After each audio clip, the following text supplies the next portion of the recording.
So now let's get into our second module of multi-sensation. And multi-sensation is a really fun one to dive into because it's all about the fact that our sensorial experiences are really just being up-leveled by new technology that's coming out nowadays. A related statistic to all of this multi-sensory action is that the average attention span has fallen to around 8 seconds, which is actually lower than a goldfish, believe it or not. A study that I actually like to use to better demonstrate the attention spans of people these days is called the electric shock study. So this is a fairly straightforward study that they did, and what they did is they pulled in an equal amount of men and women, and they gave them a simple choice. You could either sit in a chair undisturbed without any distractions for 15 minutes, or you could be administered a painful electric shock. Now, believe it or not, 25% of women and 67% of men in the study ended up opting for the electric shock. Now, that may come as a surprise, but it does tell us a lot about what consumers think about not being distracted or not having their senses engaged and how uncomfortable that's become for them nowadays. David Howes, who is a professor at Concordia University, explains this by saying that we are living in a sensorial revolution akin to the sexual revolution of the 60s. So it's a pretty big deal. Now, what I understand and what I see a lot of the time today when we're talking about sensorial experiences is that they tend to fall into one of two categories.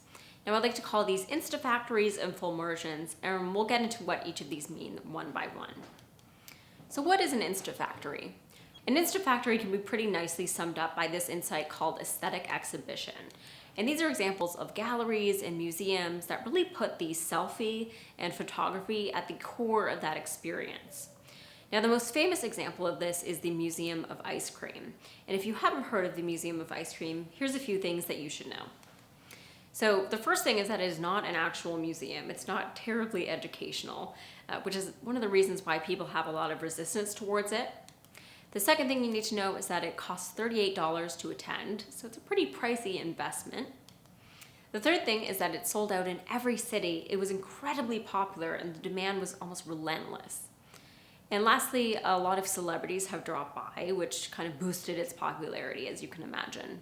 The most important fact about the Museum of Ice Cream, however, is that it looks absolutely amazing on Instagram.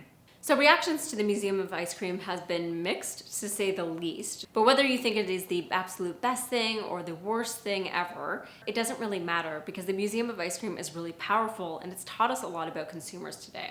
The Museum of Ice Cream specifically has had a lot of successful brand partnerships. For example, they created a kids' clothing line with Target, and they actually went on to collaborate on a shoppable version of the Museum of Ice Cream with Target as well. Now, dining is an area that's being impacted by this desire to be fully immersed as well, and we see that in this insight called narrative dining.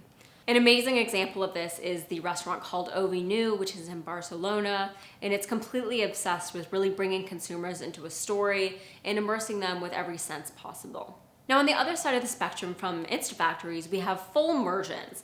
And when I say fulmursion, this is about these sensory experiences that are so all-involving that your mobile phone and your ability to share the experience kind of gets ruled out. Now, this all comes back to that idea that we have such amazing technology, but a lot of the time it's making us miserable. And this is actually a quote from somebody who works at a VR studio, so you know he knows what he's talking about. One of the biggest players in the world of VR right now is actually called The Void.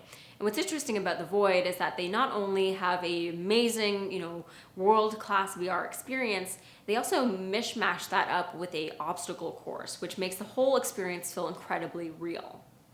Another way that we see this playing out is in this collaboration between VR company Missing Pieces and a meditation retreat. So what they did here is they gave people an ability to basically experience what it's like to be on a meditation retreat and how peaceful that is, as a means to hopefully get people more interested in this kind of experience. Now, there's a number of ways that we actually see VR being adopted to generally make the world a better place, and it's really encouraging. One of these examples is Techtivity, which is an insight that refers to the adoption of technology as a way to get kids more excited and interested in being physically active. This, for example, is the Saga Interactive Gym, which is in Quebec City. They're testing it out here with a classroom. And as you can see, engagement is very high. Virtual zoology is another way we see the method of AR and VR being used to make that engagement with animals and the planet a little more ethical, which is bound to be more popular throughout the years. Now, one of the best examples of this that we've seen over the last couple of years is the National Geographic Ocean Odyssey experience that they hosted in New York. They sort of replicated that experience of going to an aquarium, but because it was all digital, they were able to make the animals and make the screens do things that aquariums simply cannot. To wrap up our module on multi-sensation, remember that consumers today have really high expectations in terms of what it means to have their senses engaged and what it means to be immersed.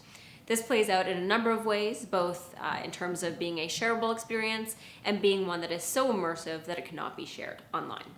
Some questions for you to consider. If your brand were to create an immersive experience, what would that look like? And how are you tapping into consumers' desire to be fully immersed?